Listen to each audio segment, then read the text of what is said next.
Hi, my name is Caroline Walton. I'm the lead for Endpoint Assessment and Accreditation at Explosive Learning Solutions, also known as ELS here in Oxford. I've worked for ELS for almost 15 months as a Senior Learning and Development Consultant and Qualification Team Lead. I've been in education management for 23 years, and almost all of that time has been spent in the apprenticeship sector. So when my directors asked me to look into ELS becoming an endpoint assessment organisation, I jumped at the opportunity, and I feel very excited for ELS. I've put this presentation together to tell you a little bit about endpoint assessment, especially as for some employers, they're still struggling to understand what this involves. I also want to tell you a little bit about what ELS have planned, and towards the end of the presentation, I've included some advice on training and assessment during these times while we're experiencing the challenges of COVID-19, and the advice has been provided by the Institute of Apprenticeships. In the past week, ELS have been awarded endpoint assessment status. You may have seen this advert on LinkedIn over the past couple of days. The team are absolutely thrilled as we have worked really hard to achieve our status, and we're very excited about working with employers, providers and apprentices going forward. This is a great achievement for us and we're very, very happy.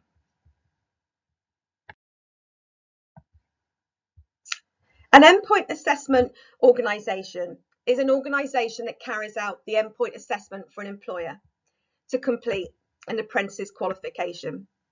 Endpoint assessment, or EPA, is the way in which apprentices are assessed at the end of their programme.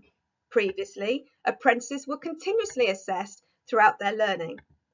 With EPA, apprentices now have their work and competence assessed at the end of their learning against the apprenticeship standards established by groups of employers, educators and sector organisations known as apprenticeship trailblazers.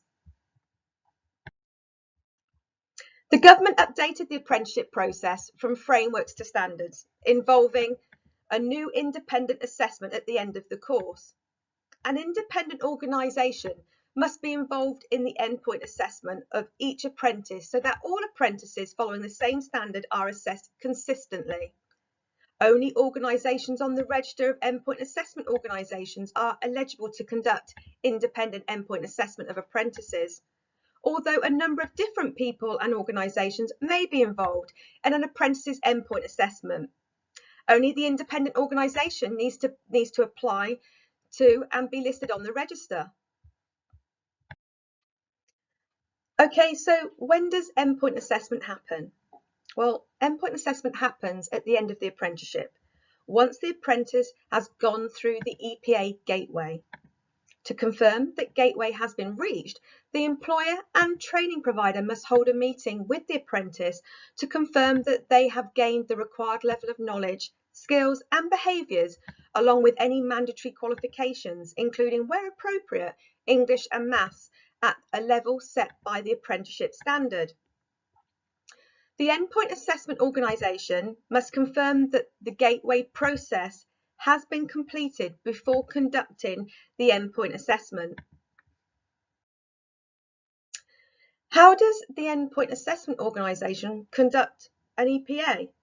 Okay, so ELS will assign an independent endpoint assessor to conduct the endpoint assessment activities and assess the apprentice. The EPA process is different for each apprenticeship standard, but can involve several of the following activities: a review of a portfolio of evidence provided by the apprentice, a presentation, a practical demonstration, knowledge tests, professional discussion, a structured competency-based interview, workplace observations, an observed practical skills test and workplace projects. ELS have been approved for the team leader and supervisor standards so far. However, we hope to be approved for these apprenticeship standards over the coming weeks and months. Currently, there are over 22,000 learners on the team leader supervisor standard, and so far only just over 2,000 have been assessed. And don't forget, learners are enrolling on apprenticeship standards all the time. Our priority list of apprenticeship standards we plan to endpoint assess are here on the left side of the screen. However, if an employer were to approach ELS and ask us to endpoint assess another apprenticeship standard, to fit in with their needs and requirements. This would certainly be something we would look at for you.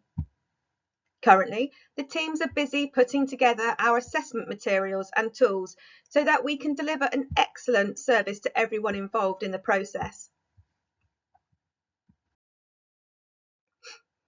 Okay, so how do we train our assessors? Well, ELS take both training and quality assurance very seriously. All endpoint assessors will go through induction training and regular standardisation. It will be massively important for ELS and the team to gather as much feedback as possible from our employers, learners, and the training providers we'll be working with.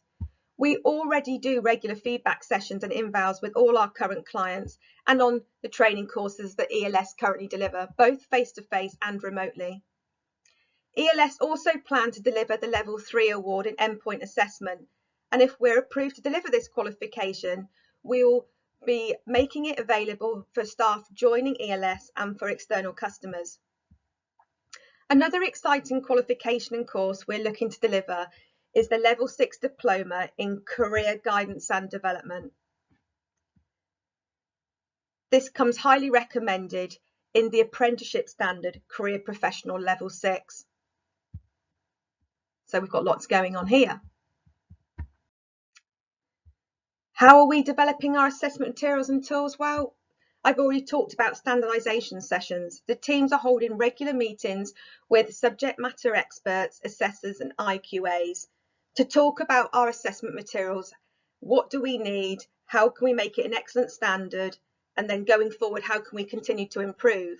Feedback forms and invals will be crucial to our success and to ensure that we bring our employers and learners a fantastic service and products. We will be conducting research all the time, and obviously we want to be out and about networking. ELS will be using ACE 360 for our learner management system. We will use this to track and monitor all our learners. It is a fantastic piece of software which comes highly recommended by the Institute of Apprenticeships. I believe approximately 75% of training providers are now using this software. It links the whole apprenticeship process from enrolment right through to certification. ACE 360 is run by the Charity Federation for Industry Skills, Sector Skills and Standards to help keep costs low for industry. For the past 7 years, they have a proven track record of 98% rating for providing excellent customer service. The system allows early registration and tracking of apprentices. And you may ask, well, why is this so important to ELS? Well, this is massively important if we want to deliver an excellent level of service and one which is accurate and timely, enabling apprentices to achieve their apprenticeships on time. And it's free to Endpoint Assessment Organisation, which was a bonus for us. This is a screenshot of their dashboard. Okay, so we're all experiencing very challenging times at the moment, and the COVID-19 virus presents us all with challenges, including the unique challenge to fair and timely delivery of quality apprenticeships. The priority is, of course, the health and well-being of apprentices, employers and everyone involved in the process. Every effort needs to be made to ensure apprentices can continue with their apprenticeship and be assessed in accordance with the current EPA plan and external quality assurance or EQA requirements if possible. This is clear guidance currently being provided by the Institute of Apprenticeships. Where this is not possible, providers should first consider whether it is appropriate to extend the apprenticeship in order to reschedule the EPA.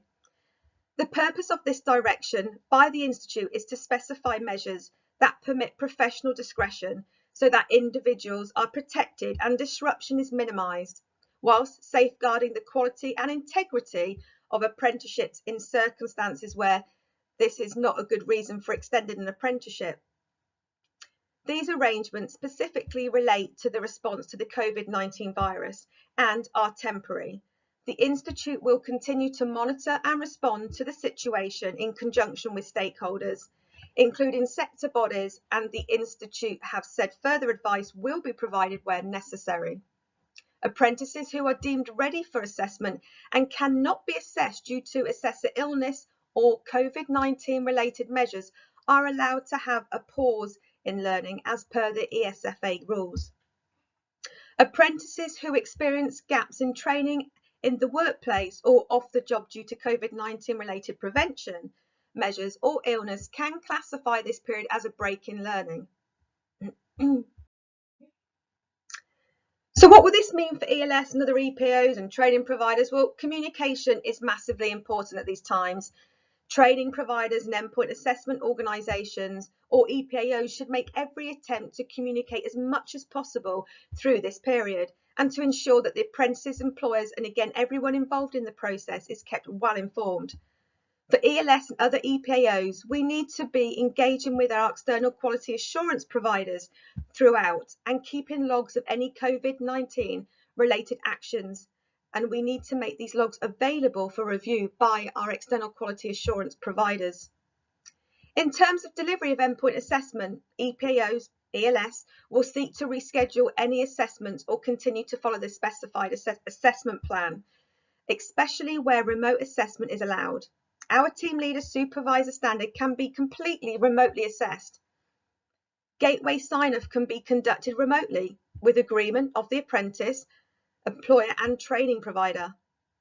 Where an apprentice is post-gateway and where the EPA plan specifies a time limit by which EPA must be completed post-gateway, this may be extended by up to 12 weeks.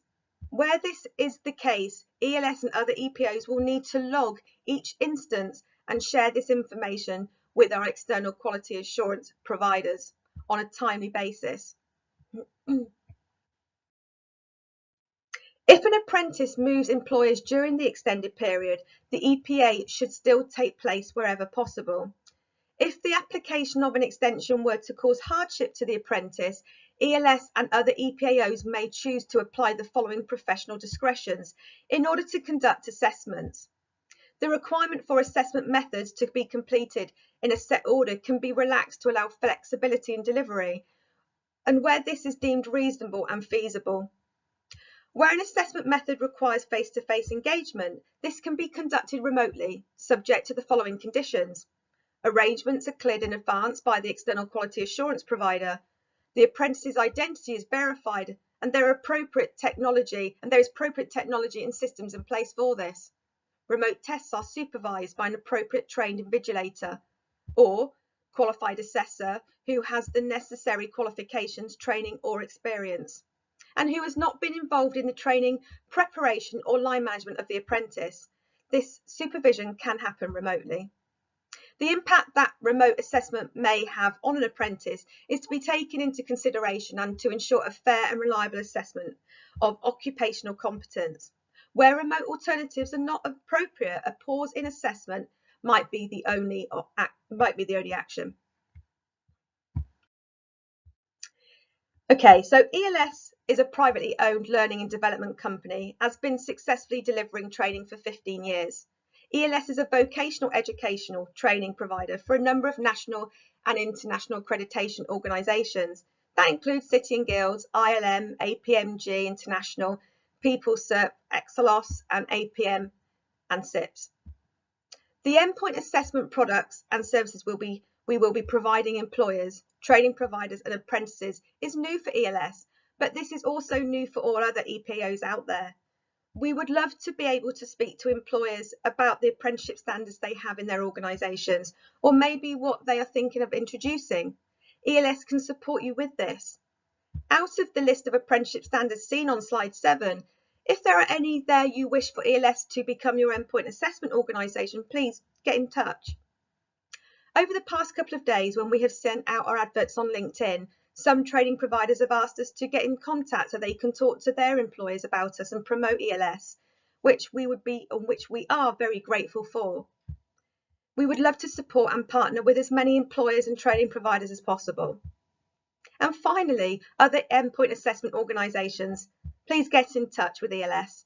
We would love to share and discuss best practice, challenges, and network with you. If you would like to get in contact with ELS, here are our contact details for you to do so. Thank you for listening. I hope you found this presentation helpful and informative.